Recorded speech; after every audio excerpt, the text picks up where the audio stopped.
Dyma ddinas ein greddfau, a ddaeth drwy esgylistod I fod y tu hwnt i'n gafael bob tro.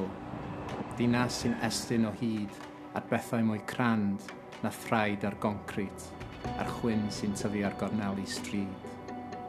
Dinas ewyllus a lethwy droion gan drefnau bydol, a gadael cregyn diwylliant, sgerbwdau straeon a phethau brau eraill yn llechu mewn cleddfeidd ar ei chyrion. Dinas rhyfeddodau nas enwyd eto. Rhai sydd heb eu canfod, sy'n aros yn anghofiedig yng ngro taf am ryw heliwr i'w dwyn i'r byd mewn eiliad gam ddi-seremoni a'n gwaredu ni I gyd.